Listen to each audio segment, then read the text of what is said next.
Oh, how you doing? Ron Savage here, and we got a wonderful event coming for you. John Rutledge, okay, candidate for Attorney General. He's going to be here on the show, and he's running against Anthony Brown, also known as Anthony Clown. Beat him because there's so many Democrats.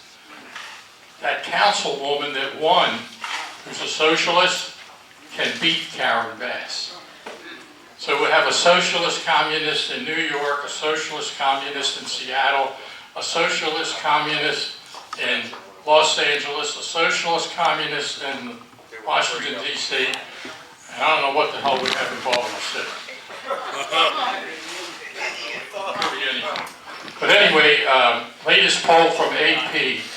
is that 51% of the young people in America under the age of 30 believe in socialism, not capitalism. Now, one of the reasons they believe that is because they haven't been educated. They haven't had history that tells them the truth, and exceptionalism, and the amazing story of America. So when Valerie and I found that out, we did what any normal, elderly, senior couple would do. We wrote a history book. And it's called Celebrate America, 250 years. And it's on, where is it? It's on the Christian Faith Network, and it's also on Amazon. And it's doing really well on Amazon. You know why it's doing so well? It's the only patriotic history book for young people. Every history book on Amazon criticizes America. So, this is the book. If you want to get it, it's on Amazon. I think it costs $500. Hey, it's worth it. You're going to hear the truth. But anyway, one of the things we're doing is we are giving the book away free to scouts, church groups, youth groups, and the reason we can do that is because we also have a magazine, and this magazine has 30 sponsors who have given money to pay for that book, and one of our great business partners and promoters, right, is Dr. Larry Wilder, right? Stand up, Larry. Oh, you are standing. Let me try again. There you go. Larry's done a great job. Now, our website should be up within a week, and the website has AI. It has Abraham Lincoln and George Washington talking to you. And I was there, so I knew how they sounded. It's amazing. It looks like them, and they talk to you. But that's going to be on the website. And we're also going to form a nonprofit because we're going after the big people. We're not going after the small business guys for this magazine. We're going after the big people. We're going to ask them, if you want your younger generation to not vote for the Mondanis of the world, you better educate them. Better tell them the truth. So, and Valerie has done a wonderful job. I want to give her credit on putting this, she's done research. Yeah. All the research. She did a wonderful job. So anyway, I want to let you know about this, that it's moving ahead, we're working hard, we spend a lot of time on it. And I want to talk a little bit about what has happened in elections. You know, we just had early voting. Raise your hand if you voted in the early voting. All right, a lot of people. You know, the Republicans didn't vote in early voting because Trump told them not to do that. But now they are starting to vote in early voting. In Baltimore County, we had 17,000, I'm sorry, I'll take it back. 2 years ago, we had 17,000 people vote in early voting. This time, and I can tell you, I was at the poll for a while, I didn't see anybody. I didn't see anybody voting. I thought nobody's voting. 22,000 people voted, early voting. Most of them voted on Reisterstown Road and Randallstown. And the reason is because we have a Jewish candidate for county executive, Izzy Patoka. The Jewish people vote in big numbers anyway. And we have a black candidate who wants to be the first black county executive, and the blacks came out at about 35%, which is pretty good for them. But guess how many Republicans voted out of 22,000? 5. Oh, wow. No, 5,000. So we were outvoted 3.5 to 1. Now, John told me that statewide that 100,000 people voted in early voting and only 25,000 Republicans voted. That's 4 to 1. So Republicans are not voting in Maryland. And I guess they feel like they're beating people, or I hear it's going to be stolen anyway, so what's the point?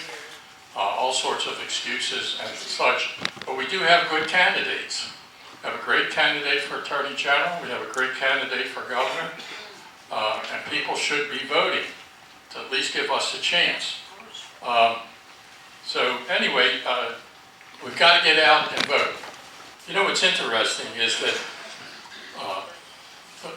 the corrupt media tells us constantly, of course I watch CNN and public television and C-SPAN constantly, they tell us that, I've never watched any of that, but anyway, they tell us that the Republican Party is breaking up, MAGA is breaking up, right? Who's breaking up? The Democrats. They invited the monsters, they invited the poison, they invited the cancer into their party. In New York State, 8 Democrat congressional seats are up for election, and they're all being challenged by social Democrats. Not even by Republicans, by social Democrats. So, when Nancy Pelosi was the Speaker of the House 10 years ago, 50 of the members of the House were progressives. Today, the Democrats, 150 are progressives. So these people are absolutely nuts. And I'll tell you, we had better vote. We had better get organized. Because what is coming, if they win the midterms, and if they win the presidency in 28, this country is going to experience what I think successfully could be called a reign of terror. Just like the French Revolution and the Nazis. Because the leftists and the communists and the socialists are fascists. They want to get rid of the Supreme Court. They want to get rid of the Court of Appeals. They want to get rid of the Electoral College. You know how we had got the Electoral College at the Constitutional Convention? They were not going to have the Electoral College, and Benjamin Franklin was the most famous man in America besides George Washington, and he was very famous in Philadelphia, and Philadelphia was the most populated city in America, and the delegates were going to vote to have not an Electoral College, but a general vote, and Franklin said, if you vote to have a general vote, I'm 83 years old and I will be your first president. Because all the votes are in Philadelphia where I am loved. And it's the same thing if we got rid of the Electoral College, all the votes would be in Los Angeles, New York, and Chicago. And the elections would be over. So these people are absolutely insane. It's an attack on our freedom, it's an attack on the people's constitution. But this is coming. This is coming. We have a younger population that doesn't understand the exceptionalism of this country and doesn't appreciate breathing freedom every day. So we have a tough job ahead of us. July the 29th, the last Saturday, we're going to have a very special guest. This place is going to be packed. I'm going to tell you ahead of time right now. But Bob said, I served there for 20 years. I served there for the first 4 years as a Democrat, when Democrats were actually humans. And when I first went there as a Republican, I became a Republican after I met Ronald Reagan. Things changed, and the Democrats I knew were headed off a cliff. And I met Reagan, and he said to me, are you a Democrat? He was down at the Inner Harbor for the Columbus statue. Columbus statue. Remember that was when it was down there before the Utes threw it into the river. I was right at the bottom of the stage, and Reagan came, and Reagan used to always ask somebody, "What's your name?"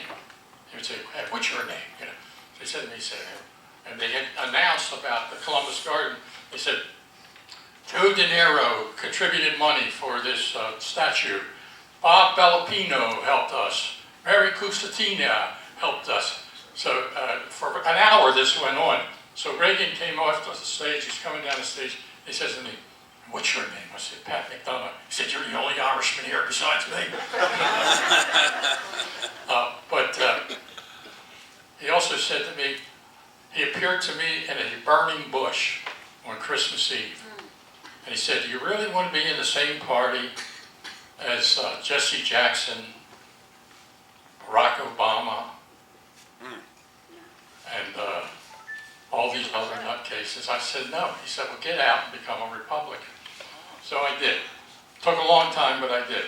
But anyway, a lot of people, you know that in the state of Maryland now, the independents are, I think, the #2 voting group after the Democrats. They're ahead of the Republicans. And you know who they are? They're Democrats. That's Democrats who got tired of the Democrat Party and became independents. They didn't want to become Republicans. They wanted to become independent. And that's who that is. And we can get that vote for Jim. That's a large vote we can get for Jim. President Trump carried Pennsylvania because of the independent vote. It's the only reason he carried Pennsylvania in the last election.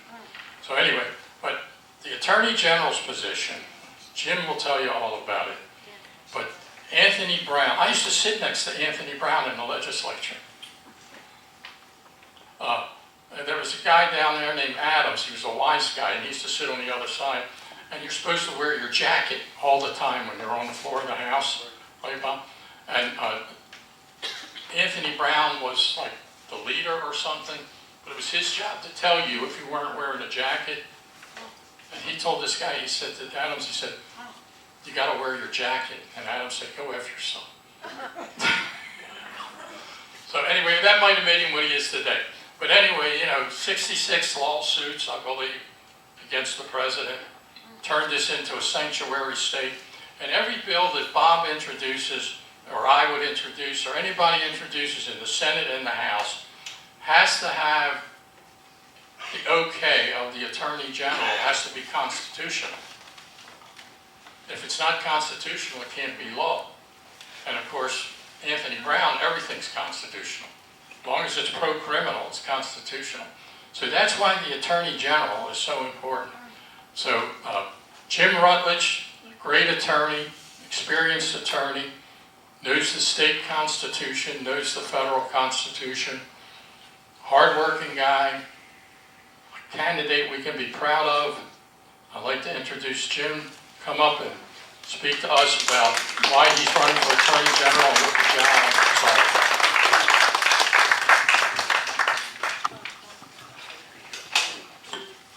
Thank you, Pat. Thank you, Val.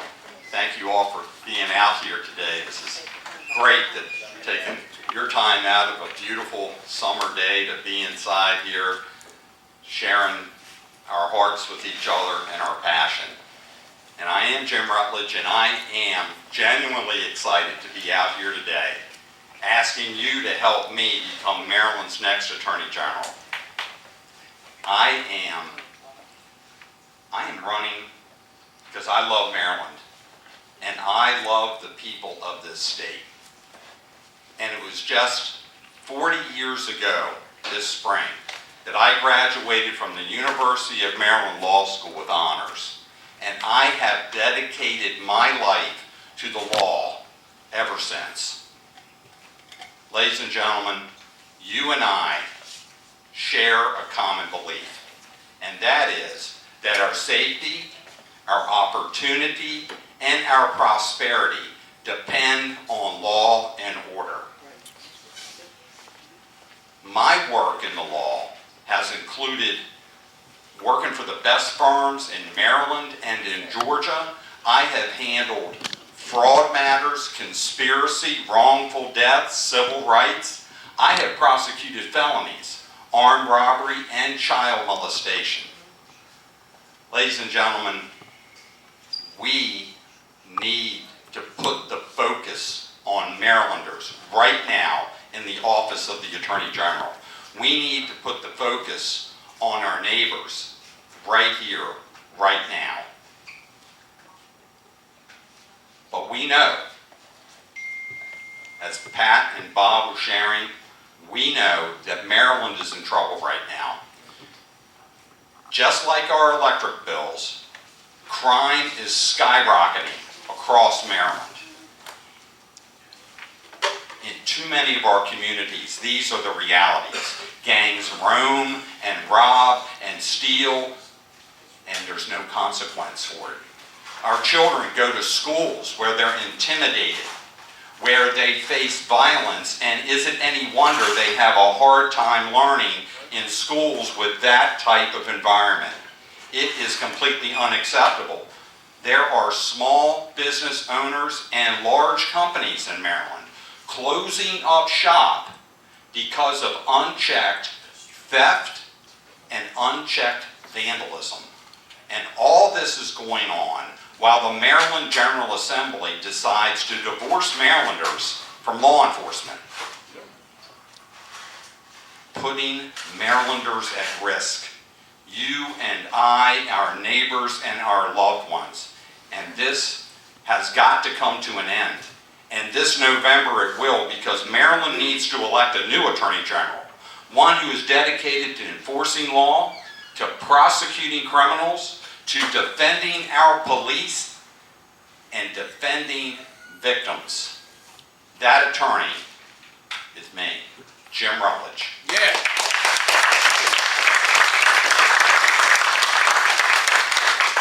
My plan, it's strong and simple. First, we're going to pursue gang prosecution with a vengeance. And second, we're going to proactively protect our neighbors from cyber predators. And we cannot afford to continue to waste your hard-earned money suing the federal government time and time and time again while Marylanders are suffering.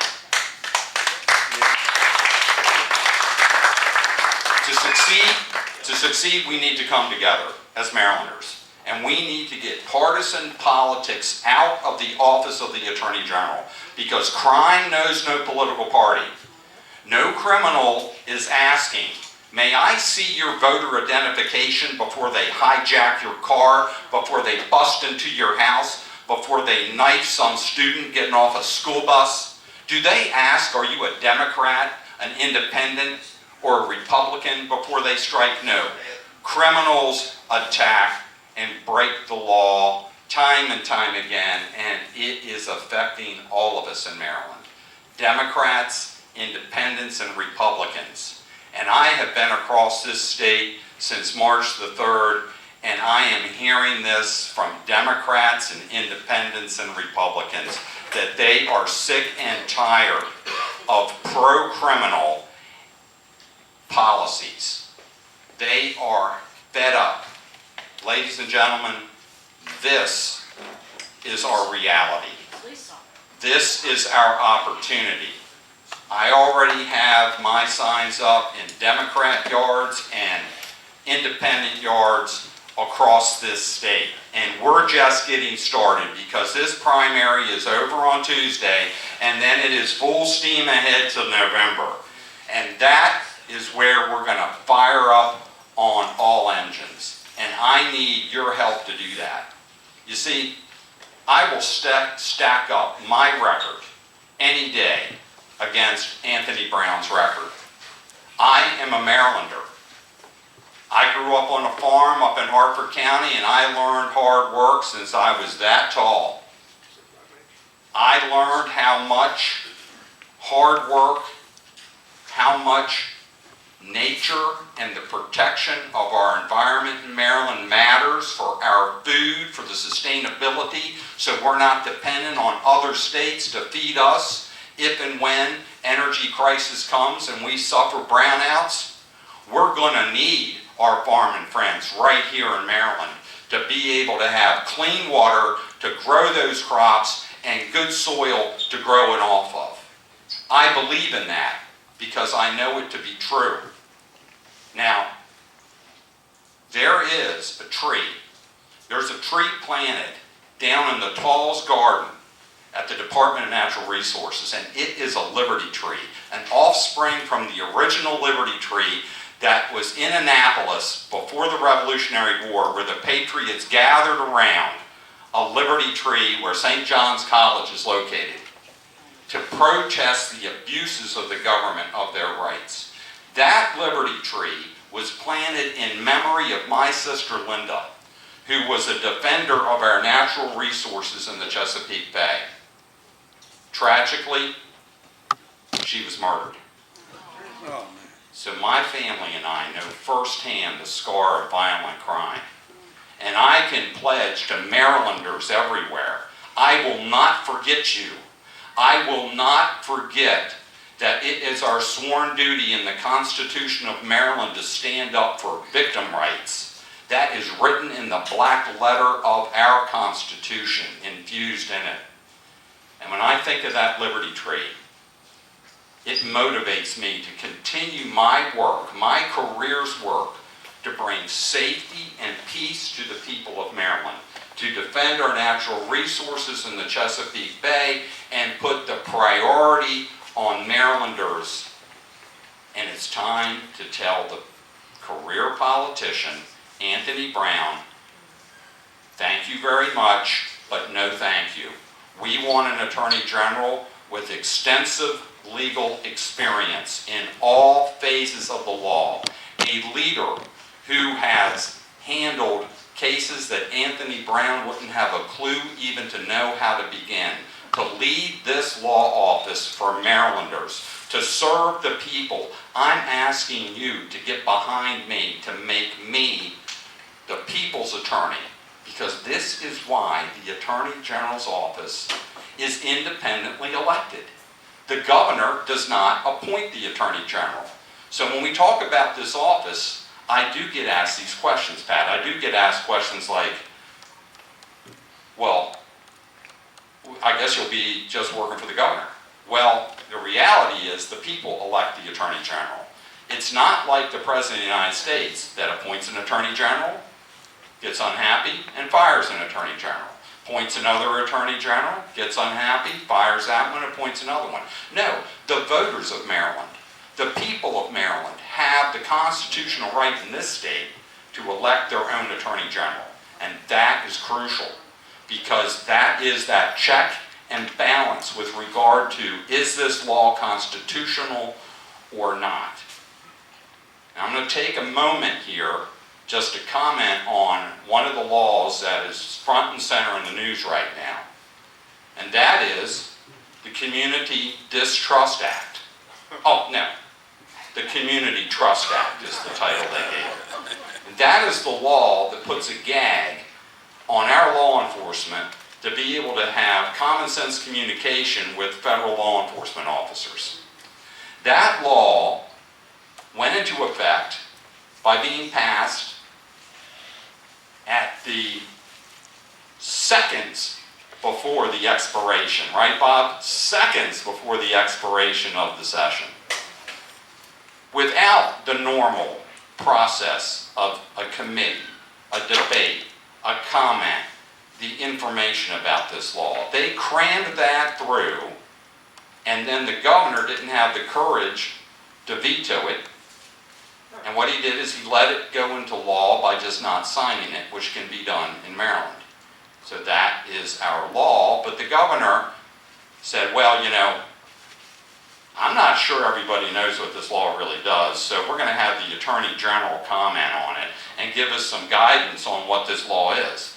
And so just this past week, the Attorney General issued a guidance letter to law enforcement about what does the Community Trust Act really do.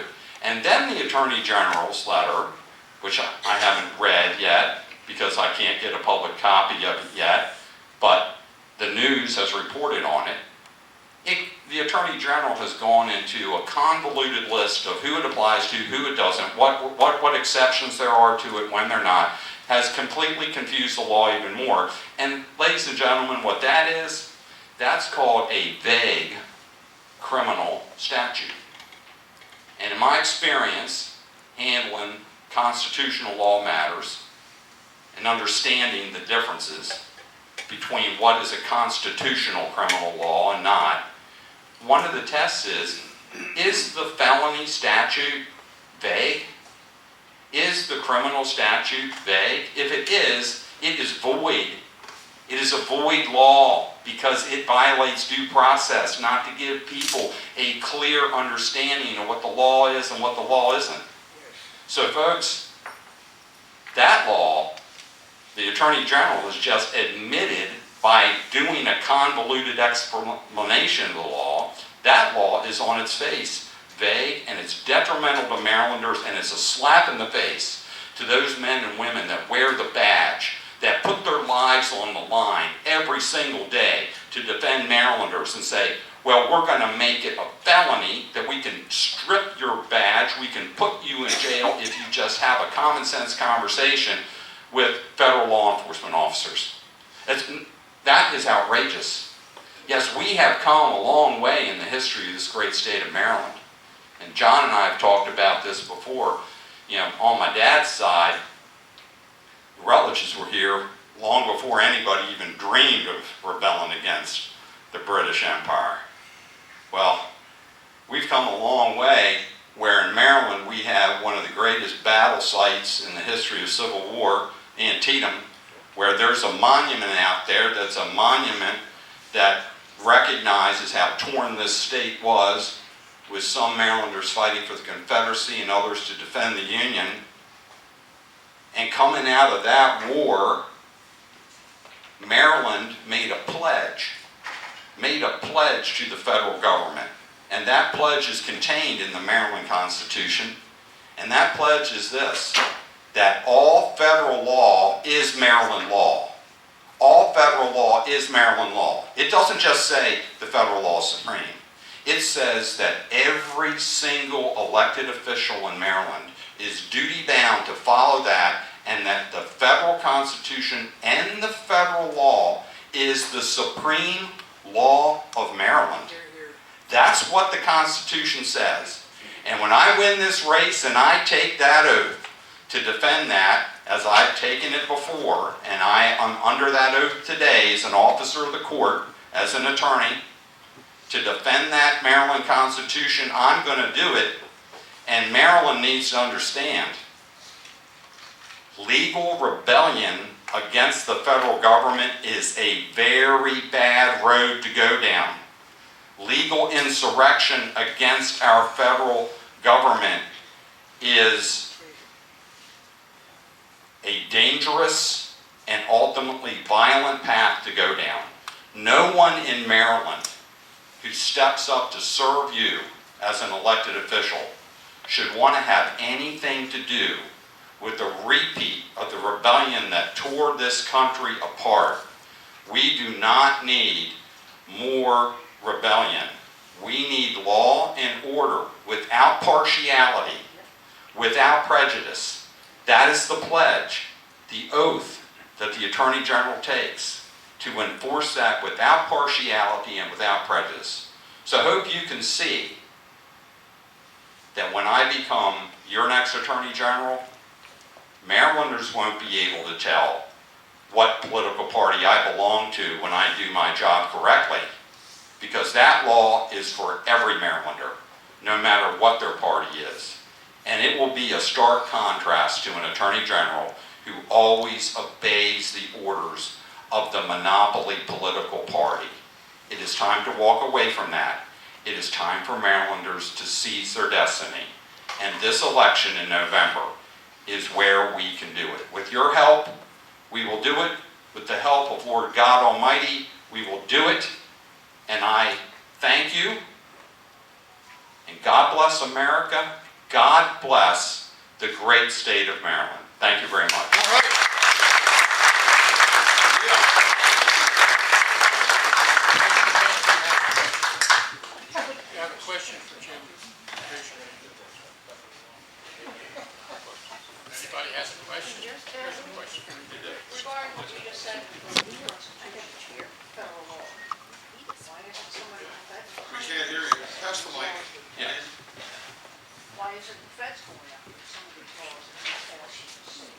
Yeah, the question is based upon what I said, why aren't the feds going after some of these laws? I don't know the details of these more than 66 cases that the Attorney General of Maryland has used to rebel against the federal government. And I don't know what the President's administration and what their lawyers have really looked into. Because frankly, I will give them the benefit of the doubt. Very few lawyers involved in federal litigation ever read the state constitution. That's just not in their DNA. They're looking at the federal constitution, they're looking at the Supreme Court decisions, they're looking at this, they're getting on their databases, they're researching all this stuff. What I'm saying is probably news to them. It is probably news to the attorneys that are charged with defending the federal government in this case, because they should have filed a motion to dismiss those actions right off the bat, saying that the Attorney General of Maryland has no authority to file anything against the federal government unless it is clear-cut unconstitutional. And I mean clear-cut. Like the federal government has decided to roll into Baltimore County and force you to let the Army and the Marines stay in your house for 6 weeks with no rent. That's called quartering of soldiers. Yes. If the federal government did that, as your Attorney General, I'd sue him in a heartbeat because it's clear in the federal Constitution that's out of bounds. But a difference between public policy decisions, the statute that gives the Attorney General carte blanche authority to file lawsuits at will against the federal government, it doesn't require the Attorney General to make a determination that the federal law is unconstitutional. It just says, well, if the Attorney General, in his sole opinion, believes that it's in the best interest of the people of Maryland to sue the federal government, he can do it. And the governor can't stop him. This General Assembly has given the Attorney General more power than the governor when it comes to the authority about what lawsuits to file against the federal government. That is shocking to me as an attorney understanding the differences. So I don't know why yet. And I'm hoping that they get on the horse and ride and start to raise the defenses that this particular Attorney General is different than the others. Anthony Brown and the state of Maryland joined 16, 17, 18 and other Attorney General offices, and they all pile on, filing the same suit. Well, maybe the attorneys defending that action are just focused on the quote-unquote merits of the case. Maybe they're not focusing on this particular guy, Anthony Brown. He has a limit to his authority in the Maryland Constitution. I hope they do it, because I believe that before this United States Supreme Court, they will agree with what I'm saying. That this United States Supreme Court will gut that authority. But they haven't fast-tracked it, and they haven't done it, and I can't answer for them other than just to know, in my experience, federal litigators are federally focused. And Maryland's Constitution is not the same as other state constitutions. Every state has its own unique constitution. Other questions here, Pat? Okay, one. It's becoming very clear that since the Great Society was created by Lyndon Johnson, we spent $22 trillion on taxpayers' money on services to the people, whether it's Medicaid or welfare or social services. And it's also becoming clear now that the blue state governors are fraud kings. They look the other way when it comes to fraud. Now, Maryland, in my opinion, has a very unique fraud system. It's called nonprofits. There was millions of dollars in state funding from the taxpayers and grants given to 66 nonprofits last year. None of those nonprofits complied with state law in terms of auditing and turning in their documentation, but our taxpayers was given our tax money. As Attorney General, do you have the authority, and I know in Minnesota, which is the tax fraud king, where Vice President Walz and that Attorney General up there were both in front of Congress. I call him Vice President Walz. because if he was the vice president under Kamala, he would be getting indicted right now. Excuse me. But anyway, do you have the authority to look into this, the fraud in the state of Maryland? Yes, clearly the Attorney General has the ability to look into it.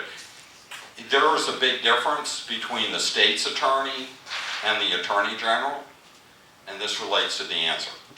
It is your state's attorney that has the first cut on generic fraud or overall fraud on prosecuting that.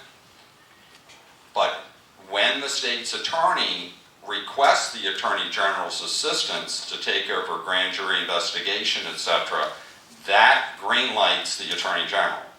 Now, why is that important?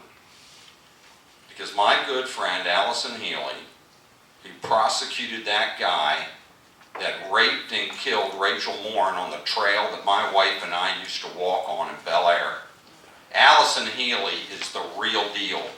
And she is the state's attorney of Harford County. And then Larry Hogan's daughter, Jamie Sterling, is the real deal. And she's the state's attorney of St. Mary's County. So when these other state's attorneys come to me and say they want to get on this and do it and investigate, but they might not have the grand jury resources for a grand jury investigation, then my office can step in and say, well, we do.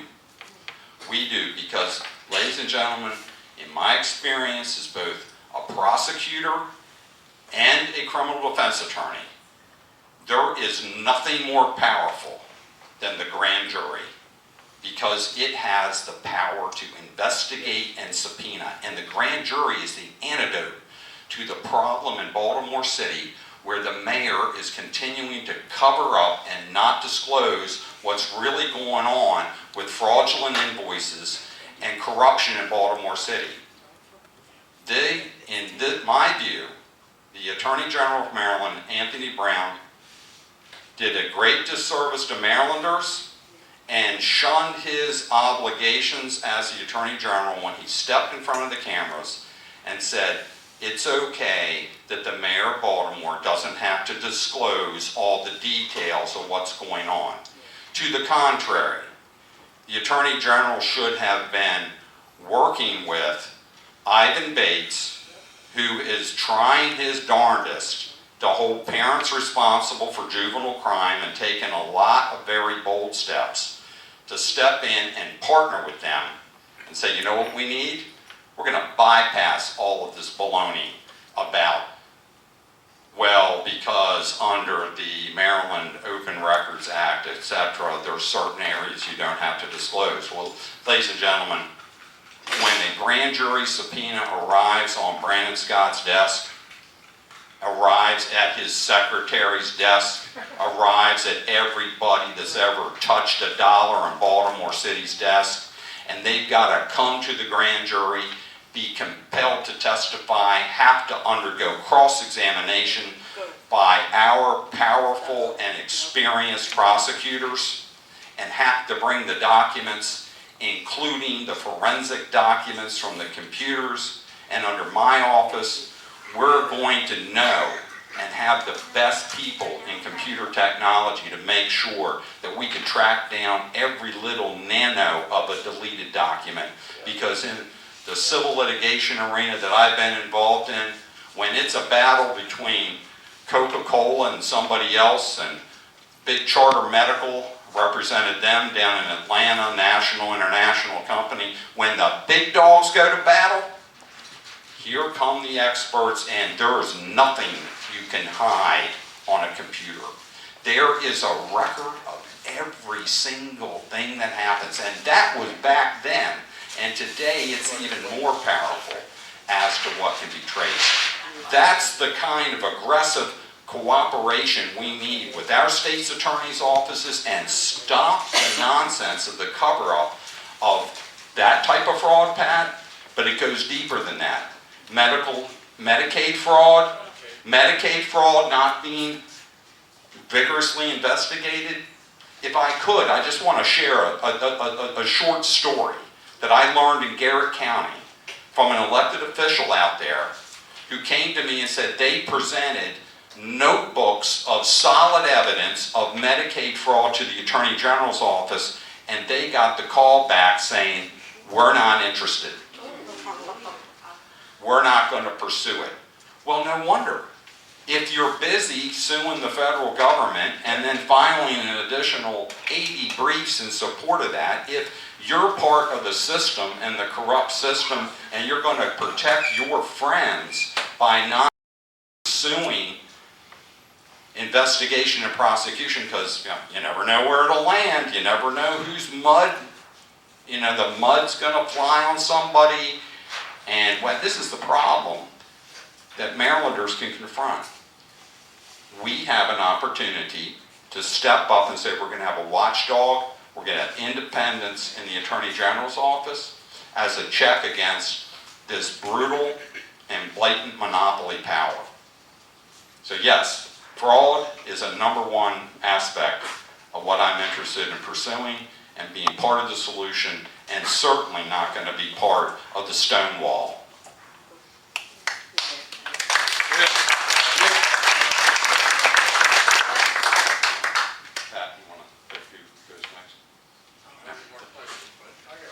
No, this gentleman Let's here. take 2 more questions.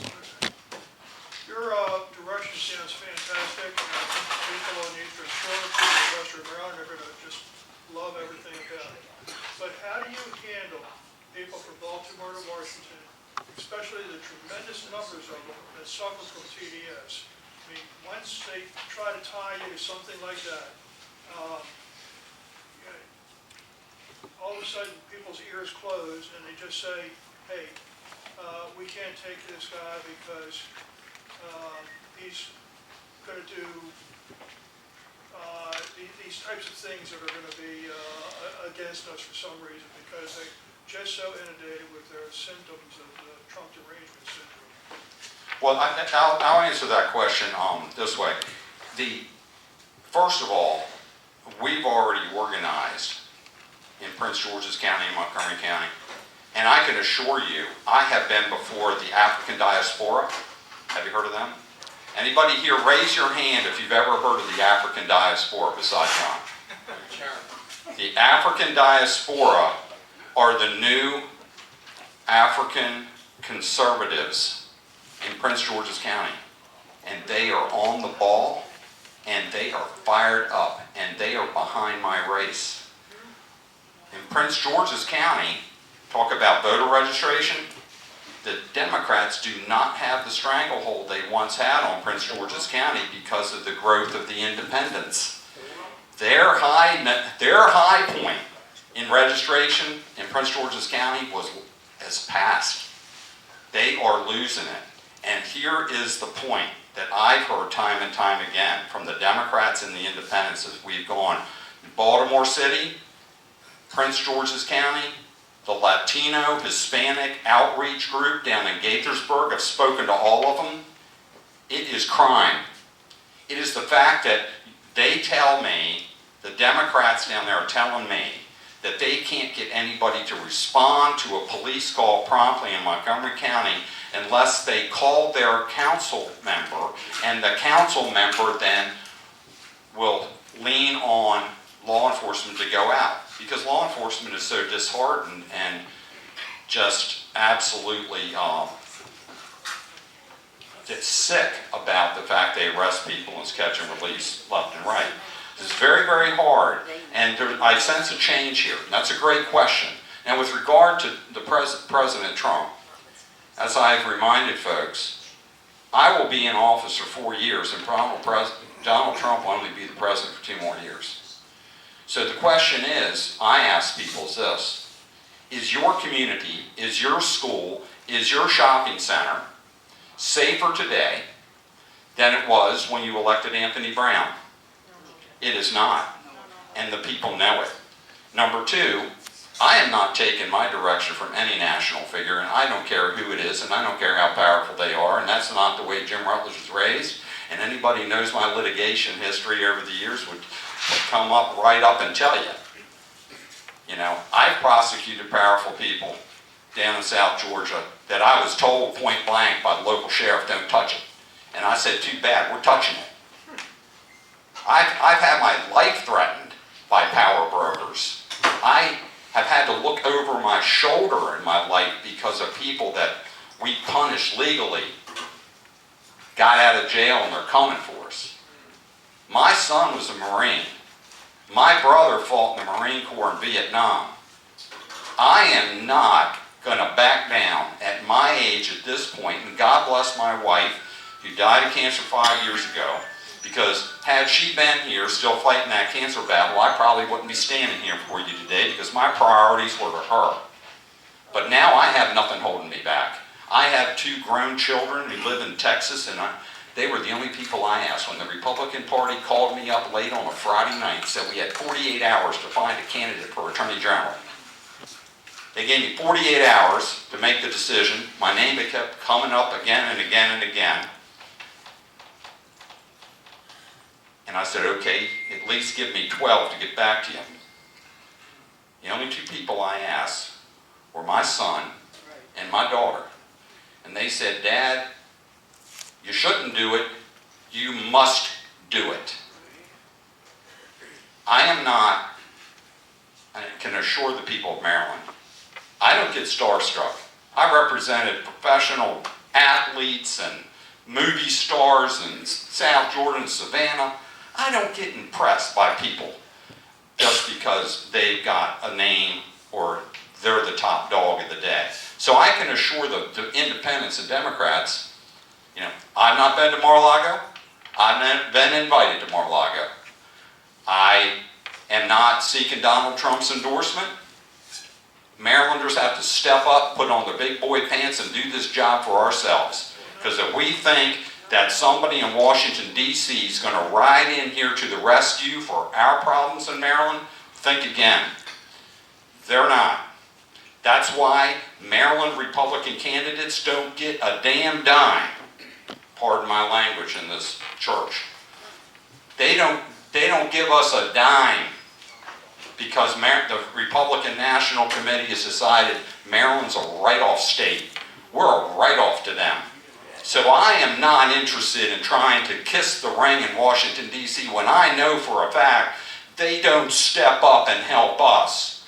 Who came up for Dan Bongino when he was that close to winning the congressional seat in Western Maryland? You think the Republican Party in Washington, D.C. stepped up, shelled out another $500 grand that they could have turned on like that and he would have won that race? No, they did not. They did not. So as Republicans in Maryland, we need to realize, turn off the national news. Turn on your neighborhood. Turn on our community. Is it a tough challenge to win this? You better believe it. Have we done the precinct data work? A very good friend of mine has crunched the numbers, and we know every precinct in this state that Larry Hogan won. We know every precinct in this state that Larry Hogan only lost by 5%. We know exactly where those precincts are, and if we can raise the money, and that's what I need your help doing, if we can raise the money, we know what doors we're knocking on in Prince George's County. We know who's getting a mailer. We're not going to waste your money sending a blast mailer across everybody in Prince George's County and Montgomery County and Howard County and Anne Arundel County and Baltimore County. We're going to pinpoint and focus on those precincts that we can flip it. And this is a proven Republican success in a congressional race 20 years ago in Brooklyn, New York, where they employed the same strategy. I've been involved in politics a long, long time, not as a candidate, but oftentimes as a political consultant or a campaign manager. And I can tell you, this precinct strategy works, and we have the opportunity to employ it. And I had the smart people around me to deploy it. And we just need to take your money and put it there. And the sad fact is, Pat probably knows this number, Bob probably knows it better than I do, but very, very, very, very few Republican voters donate $10 to their candidate. It's like less than 3%. So if we want to get involved, and we don't want just the PACs buying people's loyalty by maxing out their $6,000 donations, we need to step up. We need to step up with the $25 donation, the $50 donation. It's electjim.com. It's on the cards. It's the simplest, shortest. There's only one shorter, I think, political website. Electjim.com. I think it's elected.com. It's very simple. Electjim.com. Go on there, make that donation, and we will put your money to very, very effective use and overcome these, frankly, big challenges in our state. But it was Hogan's path to victory paved the way for exactly what the voter behavior is. And we're not ignoring that. And Bob Ehrlich and Kendall just headlining my first major fundraiser Thursday night, right here in Baltimore County at Masoni's over in Perry Hall. And Bob is a dear friend of mine, and Bob is a very big supporter of this race. And as he told the people in Masoni's Thursday night, I'm doing this for Jim Rutledge because this is the seat that can be won at the statewide level. That they have concluded, and all the smart advisors around Bob Ehrlich have concluded, like Pat McDonough has concluded, that this is the race that can be won. This is it. And that's based on the behavior and the decisions of the monopoly to ignore crime and the suffering of Marylanders. That is a powerful combination.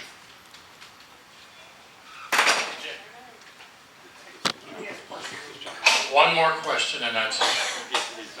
Oh, this guy. Go, Richard, go ahead. Yeah, Jim, the 287G and the Community Trust Act, I think a lot of the legislators, they're clueless, and the others are, they don't care, they're just ignoring, they don't understand our federalism, how our federal system works. And so my question is, when a law is prepared, don't we have like people to review it, and they should nip it in the bud and say, look, this isn't going to fly, this is unconstitutional. Because the legislators, they wasted taxpayers' time and money coming up with laws like that, and they're just, it's like a frivolous lawsuit in court where a judge will throw it out. That's what we need to be doing. And do we have any way to do that? Well, you make a great point. I'm not going to give the benefit of the doubt to the far left Democrats that they don't understand federalism. Oh, they understand it and they hate it and they want to destroy it.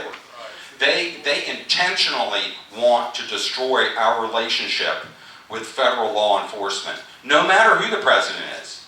They're using Trump today, they'll use somebody else tomorrow, because that's what they're all about. And as Pat was pointing out, when you look at the percentage, where are the old school Maryland blue collar Democrats? Okay, they're not in the Maryland General Assembly anymore. Okay, they're not. This opposition that shoves a law through at the last minute on that Community Distrust Act, what they did in the last minute showed they did it intentionally, and they know it. They know it, and they knew they had a blank check from Anthony Brown to say it's constitutional. They knew they had a blank check from Anthony Brown to try to keep it up and defend it and justify it. They mean what they do. They absolutely mean what they do. So what can we do about it? The first thing we do is we elect Jim Rutledge as Attorney General in November, because that's going to start to change the balance of power. That is where we start. I am not king for a day. I am not the emperor when I become the Attorney General. I have limited authorities, but within my authority, I will do everything I can do to make sure that the Marylanders are being properly served within constitutional boundaries. That's all, and I can't promise the sun, the moon, and the stars. I can't promise I can walk in one day and I don't have a legislative veto. It's not my job to legislate, which is what's so outrageous about Anthony Brown writing this letter. Basically, he's legislating in his guidance letter on the Community Trust Act. That's not his job to be the legislator. That's Bob's job. That's not my job. I am a dedicated defender of the rule of law, and because I love the law so much is why I have stuck with it for 4 decades. And I knew I was going to be a lawyer when I went to college. Went to the University of Georgia, I majored in Latin. To become a priest? No. Anybody that knows me well knows that Jim Rutledge needs the blood of Jesus Christ for forgiveness as much as anybody, or more so. I am not a perfect man, and I certainly was not pursuing the priesthood. I majored in Latin so I could be a better law student. Okay? I knew it from go after having taken a trip to Germany in high school and went to Dachau, and I was like, holy moly. It struck me to the core. I still get chills thinking about it. What happens when good people do nothing in the face of evil? And that put me on a trajectory to become a veterinarian. No, that was my dad. He was the veterinarian. It put me on a trajectory to become an attorney. So I respect all these different jobs very much. I honor you, Bob Long. I remember when you were running years ago and the hard work that you've done and what you've done to serve the people in law enforcement, what you have done to put your life on the line. These are the guys and the gals down there that are fighting on the front lines. That's your job. My job is to enforce the law and enforce the constitutional parameters that keep a republic going so we don't slip into the abyss. I know that's a long-winded question. I'll answer to that. Jim, thank you very much.